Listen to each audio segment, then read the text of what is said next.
Hi, I'm a fan of your show. This happened to me a few years ago. I'm a guy and I was in my 30s at the time. I live in a Scandinavian country. Back then, I used to go for walks late at night. It was a pretty safe area, or at least it used to be.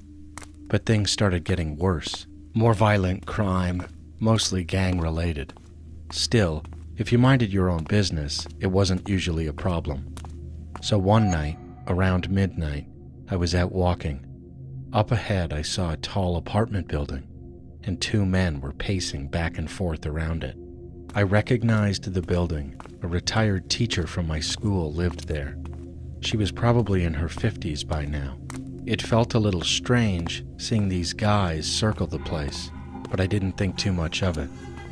Then I noticed they were acting off.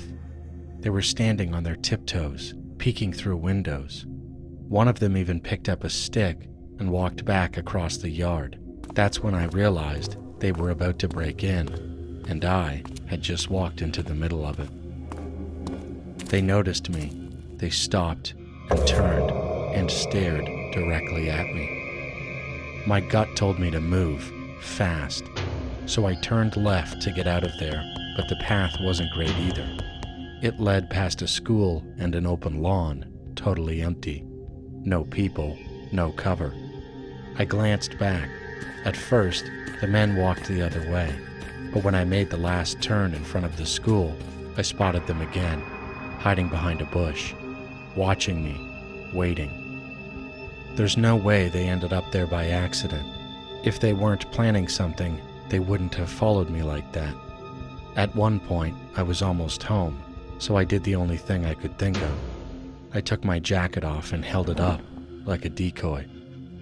Then, I ran, casually, back to my house. Nothing happened. They didn't follow me. But I know I got lucky that night. If I hadn't turned left, if I'd kept walking straight into the dark, they probably would have robbed me. I still go for walks late at night sometimes, but only for 10, maybe 15 minutes.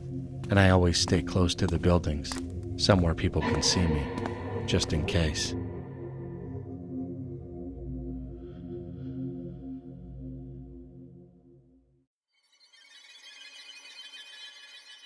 This happened 5 years ago when I was 15 years old. I was hosting a sleepover during the winter holidays. The weather that day was rainy and thunder was clashing louder than usual. I invited 5 of my closest friends over: Kai, John, Nick, Robin, and Marcus. We had all known each other since we were kids. Robin's uncle Blake also came over to keep an eye on us since my parents were away on vacation.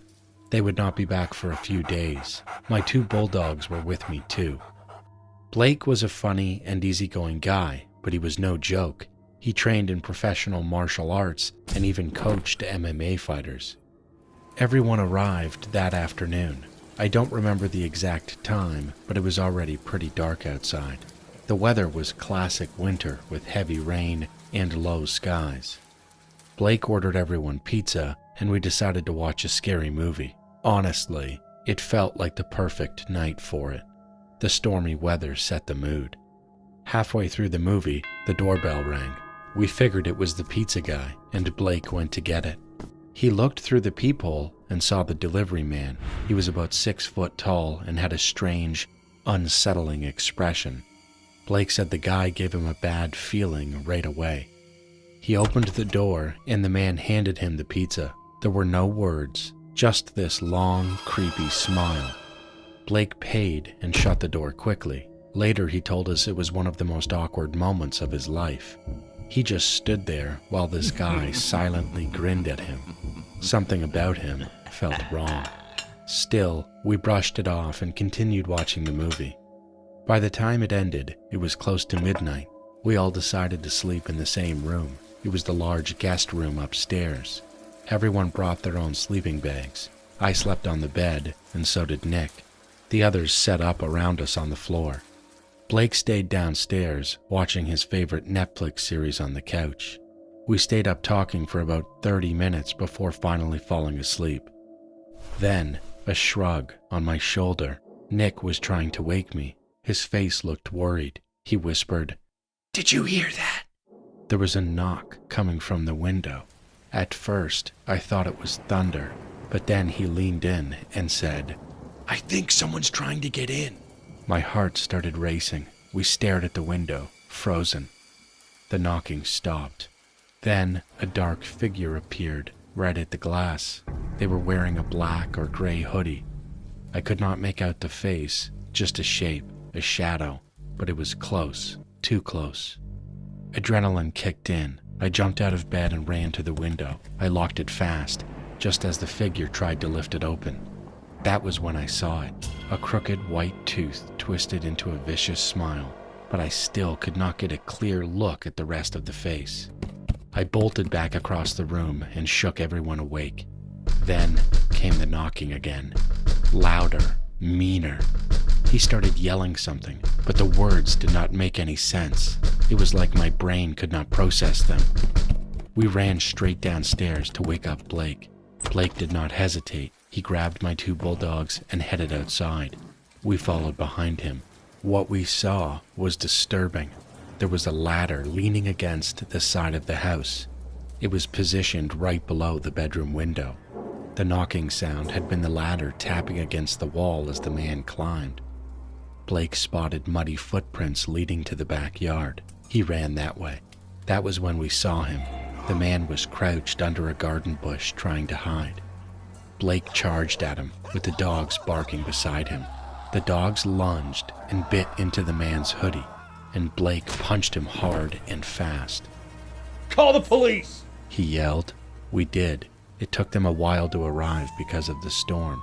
When they finally got there, they arrested the man. Then came the part that still haunts me. The officers told us this was not the first time he had done something like this. And Blake? He swore it was the same guy who delivered our pizza earlier that night. Since then, I have never let my guard down, and my dogs, they sleep in my room now, every single night.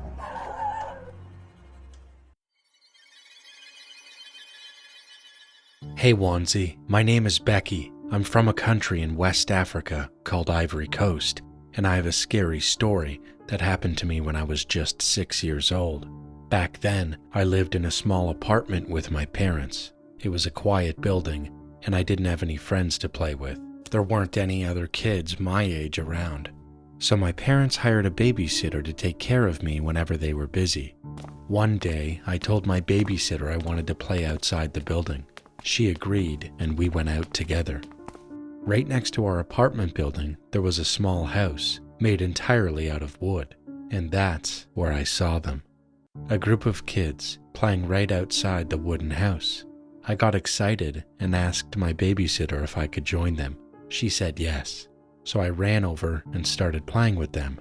They were a bit older than me, and I remember they were all siblings. At some point, the older girl in the group said she had to cook something. I was curious and asked, "Can I help you?" She smiled and said, "Okay." Then she told me to go pick up some small rocks, and some big rocks too. I didn't question it, I just did it. She brought out a big cooking pot and placed it over a fire, and then she began putting the rocks I collected into the pot. At first, I was confused, and I asked myself, what is going on? But I was just a kid. I tried to understand and tried to blend in. She covered the pot and waited. A few minutes later, she opened it again, and that's when I saw it. Inside the pot was rice and meat, cooked, hot, ready to eat. The same pot that was full of rocks just minutes before. I was shocked, but also amazed. I didn't understand how she had turned rocks into food. I remember thinking it had to be some kind of black magic. Then she invited me to eat with her and her siblings, and I was so close to saying yes. I was young, and I was naive, and the food smelled really good. But right then, my babysitter, who had been sitting a bit further away, noticed what was going on. She ran over and shouted, "Don't eat that food!" She grabbed my hand and pulled me away. We went straight home. She didn't even say anything on the way back. She just looked scared. Now I'm 16, and I still think about that day. What kind of magic did those children use? What would have happened if I had eaten that food? Ever since that experience, I don't like eating at other people's houses, because I've seen with my own eyes that not every meal is what it seems.